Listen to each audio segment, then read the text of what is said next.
बिस्मिल्लाहिर्रहमानिर्रहीम। अस्सलाम वालेकुम। कैसे हैं आप सब लोग? उम्मीद है खैरियत से होंगे। वाइस लर्निंग में आपको फिर खुश आमदीद कहते हैं। दोस्तों, काफ़ी अर्से से आपसे थोड़ा सा हम अलग थे, लेकिन इंशाल्लाह अब ये है कि दोबारा से वाइस लर्निंग पे वीडियोस आना शुरू हो जाएंगी। आज एक बड़ा इंपॉर्टेंट सा टॉपिक लेकर आया हूँ। कोई लेक्चर तो आप लोगों के साथ नहीं लेकर आया, लेकिन एक लेक्चर जैसा ही एक बात मैं आपसे शेयर करने जा रहा हूँ। बहुत सारे स्टूडेंट्स ऐसे हैं जिन्हें फ़िज़िक्स समझ नहीं आती, उन्हें क्लेम है, उन्हें इश्यूज़ है, उन्हें जब भी कोई बात करें तो सर फिज़िक्स समझ नहीं आती। अब उनसे पूछो कि भाई टीचर बुरा है, तो कहते हैं नहीं, टीचर भी अच्छा है, बहुत अच्छी मेहनत करते हैं हम पे, हम 10 दफ़ा सवाल करें तो भी जवाब मिलता है, लेकिन हमें समझ नहीं आती। तब उनसे पूछा जाए तो भाई आपका इशू क्या है, तो वो कहते हैं कि सर हमारा बेसिक्स हमने अच्छा नहीं पढ़ा, इसलिए अब फिज़िक्स हमें समझ नहीं आती। एक कुछ और तरह के स्टूडेंट्स भी हैं, वो कहते हैं कि सर हम पूरी पूरी रात भी पढ़ते हैं, 4-4 घंटे घर में फ़िज़िक्स को देते हैं, दूसरे सब्जेक्ट्स को टाइम नहीं देते, फिर भी फ़िज़िक्स समझ नहीं आती। आखिर ये मसला क्या है? तो देखो, दो चीज़ें हैं कि पहला मामला, सबसे पहला जवाब तो उन बच्चों को कि जो कहते हैं कि फ़िज़िक्स मुश्किल है। तो भाई फ़िज़िक्स हकीकतन एक मुश्किल सब्जेक्ट और एक मुश्किल टास्क ज़रूर है आपकी ज़िंदगी का। देखो, जिस तरह एक कॉमन चीज़ आपसे समझाऊं कि ज़िंदगी एक आसान चीज़ नहीं है, इसी तरह ज़िंदगी में बहुत सारी मुश्किलात आती हैं। तो कामयाबी के लिए समझ लो कि ये भी एक ऐसी मुश्किलात है कि जो कि आप 4 सालों में एक तड़का आपको फिज़िक्स का ज़रूर लगता है, पहले 9th में, फिर मैट्रिक में, फिर फर्स्ट ईयर में, फिर इंटर में। अब कुछ बच्चे ऐसे होते हैं कि जो 9th मैट्रिक में तो बाउलियाँ मार के आगे निकल जाते हैं, पढ़ते नहीं हैं, फिर फर्स्ट ईयर इंटर में आके कुछ सीरियस हो जाते हैं। अब कहते हैं कि जनाब फ़िज़िक्स हमें समझ नहीं आती सर, हम अब क्या करें? तो उनके लिए एक ही जवाब और एक ही मशवरा, देखो भाई बेसिक्स पढ़ना पड़ेगा। अगर आप इंटर में हैं तो एक काम कर लें, अभी भी वक्त है, 9th की बुक उठा लें। अगर फर्स्ट ईयर में हैं तो बहुत अच्छा वक्त है, अभी भी 9th की बुक उठा लें। और अगर आप मैट्रिक में हैं तो मेहरबानी करके अपनी लाबावली हरकतें छोड़ें और अभी भी मैट्रिक और 9th को एक बार साथ पढ़ लें। और अगर आप एंट्री टेस्ट की तैयारी करने वाले हैं 2 या 3 महीनों में, क्योंकि अभी इंशाल्लाह बड़ी जल्दी से जो है वो एंट्री टेस्ट उरूज पे आने वाला है, अगर आप ये सोचते हैं कि एंट्री टेस्ट में आपको बच्चे टीचर बहुत अच्छा पढ़ाएंगे और आगे जाके आप एमडी कैट का टेस्ट या फिर किसी अच्छी इंजीनियरिंग यूनिवर्सिटी में आप क्लियर होने जाओगे ई कैट के लिए, तो माजरत के साथ आप नहीं होने वाले। मैं आपको लिख के देने को तैयार हूँ, कोई भी ई कैट टेस्ट पास नहीं होगा और आपका एमडी गेट भी क्लियर नहीं होने वाला।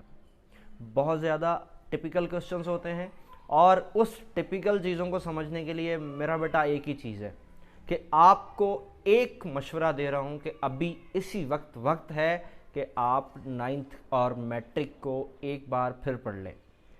फिज़िक्स ये वो ड्रामा सीरियल है कि जिसको कहते हैं ना कि उसको जब तक बेसिक से ना देखो तो आपको स्टोरी समझ नहीं आती। कुछ ड्रामा ऐसे होते हैं कि जिसको जहाँ से देखो वहाँ से स्टोरी समझ में आ जाती है। तो फिज़िक्स वो ड्रामा है जिसको बेसिक से नहीं उठाओगे तो आपको कोई वो स्टोरी समझ नहीं आने वाली। आपसे एक ही सजेशन है कि अगर आपको फ़िज़िक्स समझ में नहीं आती तो इसमें कहीं ना कहीं उस्ताद का कसूर हो सकता है, लेकिन उसमें बड़ा कसूर आपका भी हो सकता है कि अगर आपको उस्ताद की बात समझ में नहीं आई तो फिर अगर आपने आगे कदम नहीं बढ़ाया, आपने वहाँ पर हैंड्स अप कर लिया कि हमें फ़िज़िक्स समझ नहीं आती क्योंकि ये मुश्किल है, फिर अगर आप रोना शुरू हो गए, अब आपके पास एक सवाल आएगा क्या कि एंट्री टेस्ट आप देने बैठेंगे, वहाँ पे फिज़िक्स का सवाल हल नहीं होंगे और फिर आप कहेंगे कि हमें टीचर्स ने अच्छा नहीं पढ़ाया था, हमें तो वो क्वेश्चन ही नहीं कराए, हमें तो वो कॉन्सेप्ट ही नहीं दिए गए जो एमडी गेट में आ गए, जो ई गेट में आ गए। तो देखो, इसके लिए एक ही काम करना आपको आसानी है। उसका काम ये है कि देखो, आपको बेसिक्स खुद बनानी पड़ेगी। अब टीचर्स आपको बेसिक्स नहीं बनाएंगे। जो कॉलेज में फर्स्ट ईयर इंटर का टीचर पढ़ाता है उसके पास इतना टाइम नहीं होता कि वो आपको 9th और मैट्रिक की फिज़िक्स को दोबारा से तरीके से पढ़ाए। या जो एंट्री टेस्ट पढ़ाने जा रहा है उसने अपने 80 लेक्चर्स के अंदर पूरी एंट्री कंप्लीट करानी है, जिसमें उसने एमसीक्यूज भी बताने हैं, उसने शॉर्ट की ट्रिक्स भी देनी है, उसने प्रॉब्लम सॉल्व करने का तरीका भी बताना है। ठीक है, आपको क्या लगता है कि जो कोर्स 4 सालों में पूरा हो रहा है वो 80 दिनों में पूरा हो सकेगा और या आपको वो टीचर्स पढ़ा पाएंगे? ऐसा बिल्कुल नहीं होने वाला। तो स्टूडेंट्स, मेरी सजेशन आपको एक ही है, वो ये कि आप बेसिक्स उठाएं, 9th मैट्रिक को पढ़ें और अभी से कहीं ना कहीं किसी टीचर से थोड़ा सा बेशर्म बन जाएं। अगर आप इंटर में भी हैं ना तो थोड़ी सी बेशर्म हो जाएं और जाकर टीचर से कहें कि मुझे 9th और मैट्रिक की ट्यूशन दे दें, क्योंकि फर्स्ट ईयर इंटर तो आप पढ़ ही रहे हैं और 2 या 3 या 4 महीने में अब आपका आईक्यू लेवल थोड़ा बढ़ चुका होगा। आपकी समझने की ताकत, सलाहियत बढ़ चुकी होगी, तो आप 2 या 3 महीने में अपना 9th मैट्रिक बेसिक्स कवर कर सकते हैं। सो स्टूडेंट्स, मेरी सजेशन आप लोगों के साथ है कि अभी वक्त है, आप 9th मैट्रिक के लेवल के MCQ सॉल्व करें। 9th मैट्रिक के जो MCQs बुक और प्रॉब्लम्स हैं उसके बुक्स के पीछे, वो आप सॉल्व करें, उस बुक को खुद से पढ़ें, ताकि आपको एक कॉन्सेप्ट क्रिएट हो कि फिज़िक्स एक्चुअली है क्या। और दूसरी चीज़ मैं आपको क्लियर बता दूं कि अगर आप इस चीज़ पर रहते हैं कि फ़िज़िक्स आपको समझ में नहीं आती, तो फिर ये समझ लें और उसे मुश्किल करके छोड़ देते हैं, फॉर ग्रांटेड कर देते हैं, और उसकी वजह से आप किसी एग्ज़ाम में फ़ेल हो जाते हैं, तो याद रखिएगा कि दुनिया के हर बड़े मुश्किल इम्तिहान में आप फेल होने वाले हैं। क्यों? क्योंकि आपने 9th matric, first year, inter से आपने अपने दिमाग में ये बात बना ली है कि एक मुश्किल जो चीज़ है उसको छोड़ दिया जाए। छोड़ते नहीं हैं, जो मुश्किल चीज़ होती है उसको चैलेंज बना के लेते हैं। आपने उसको चैलेंज बना के लेना है, और अगर आपने उसे चैलेंज बना के लिया तो आप फिज़िक्स में एक्सपर्ट हो सकते हैं। और अगर आप MCAT और ECAT की तैयारी करने वाले हैं तो मैं आपको बता देता हूं कि फ़िज़िक्स के अलावा आप आगे अच्छा स्कोर नहीं कर सकते। स्पेशली नस्ट यूनिवर्सिटी में आप आगे नहीं जा सकते। अगर हम MD गेट की बात करता हूं तो 56 क्वेश्चंस हैं फिज़िक्स के। कैसे आप अच्छे स्कोर लेके जाएंगे? क्योंकि आप 56 तो आपने फॉर ग्रांट कर दिए, बाकियों का क्या होगा? तो स्टूडेंट्स, मैं दोबारा एक आखिरी बात रिपीट करता हूं कि मुश्किलों से घबराते नहीं हैं, मुश्किलों का मुकाबला करते हैं और मुश्किलों को चैलेंज बना के लेते हैं। आखिरी बात मैं अपने टीचर्स से कहूँगा, स्पेशली अपने फ्रेश टीचर्स से। मैं अपने सीनियर टीचर्स की कोई बात नहीं कर सकता, लेकिन अपने फ्रेश टीचर्स से जो कि अभी नए टीचिंग में आए हैं, उनसे मैं सजेशन दूंगा। बच्चों को बड़ी उनसे कंप्लेन होती है कि सर फिज़िक्स सर की फ़िज़िक्स हमें समझ नहीं आती। और अगर उन टीचर्स से मेरी कन्वर्सेशन होती है, मेरे जो दोस्त हैं, मेरी उनसे बातचीत होती है, तो वो कहते हैं कि सर हम अपनी पूरा एफर्ट देते हैं, फिर भी बच्चों को बात समझ नहीं आती।